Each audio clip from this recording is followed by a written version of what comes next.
They inhale, dim and cool, into the leaves, and I let myself breathe with them. Then they puff light forward and exhale.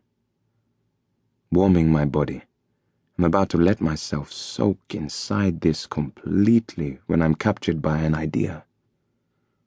The sun does not break up into pieces. It does not break up into disembodied parts when it falls into trees and things. Each piece of the sun is always a complete little sun. I'm coming back into my arms and legs in the goal mouth, ready to explain the 1,000 suns to Jimmy and Cyril. I'm excited. They will believe me this time. It won't seem stupid when I speak it like it often does. And then they look at me, rolling their eyeballs and telling me that my marbles are lost. That I can say that again. They are coming close. Jimmy is shouting. Before I fully return to myself, a hole in my ear rips open. The ball hits the center of my face. I fall. Goal! 1,000 suns erupt with wet laughter. Even the radio is laughing. I look up and see them both leaning over me, dripping sweat, arms akimbo. Jimmy rolls his eyes and says, "You've lost your marbles." "I'm thirsty," says Cyril. "Me too," says Jim, and they run. And I want to stand and run with them. My face hurts. Juma, our dog, is licking my face. I lean into his stomach. My nose pushes into his fur. The sun is below the trees, the sky is clear, and I am no longer broken up and distributed. I scramble and jump to my feet. Juma whines like a car winding down. I pump my feet forward, pulling my voice out and throwing it forward to grab hold of their thirst resolution. "Hey!"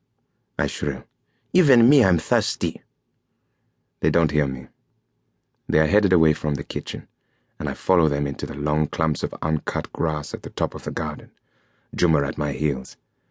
As they weave in and out of Baba's tractors, swerve to avoid dog shit, run through shade and fading sun, past little eruptions of termites in Kikuyu grass, and forgotten heaps of farm spare parts piled behind the hedge that separates the main house from the servants' quarters. Then they turn, shouting, "Hi!" to Zablon. The cuckoo is washing dishes outside in his white vest and blue trousers and Lifebuoy soap and charcoal smell. I shout, "Hi!" too, now flowing well into their movements. They stop, then turn to our regular racetrack, down the path from the servants' quarters to the kitchen. I find them there. Juma's nose nudging Jim's leg, and I watch them pour the cool liquid down their throats from glasses, see it spill off the sides of their cheeks. Jimmy has learned to pull the whole glass of water down in one move. It streams down the pipe, marble bubbles running down a soft, translucent tube of sound. Like a frog. He slams his glass on the countertop, burps, and turns to look at me. What is thirst? The word splits up into 100 small suns. I lift my glass and look up. Cyril is looking at me, her glass already empty as she wipes her lips on my forearm. I'm in my bedroom alone. I have a glass of water. I want to try to gulp it down like Jimmy does. This word, thirst, thirsty, is a word full of resolution. It drives a person to quick action. Words, I think, must be concrete things. Surely they cannot be suggestions of things, vague pictures scattered, shifting sensations.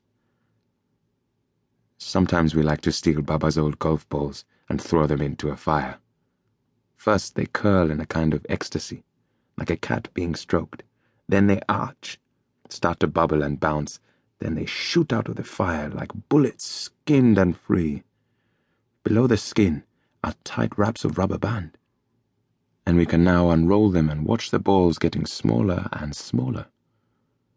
And the rubber bands unfold so long, it does not seem possible they came out of the small hard ball. I want to be certainly thirsty, like Jimmy and Cyril. Water has more shape and presence than air, but it is still colorless. Once you have the shape of water in your mouth, you discover your body.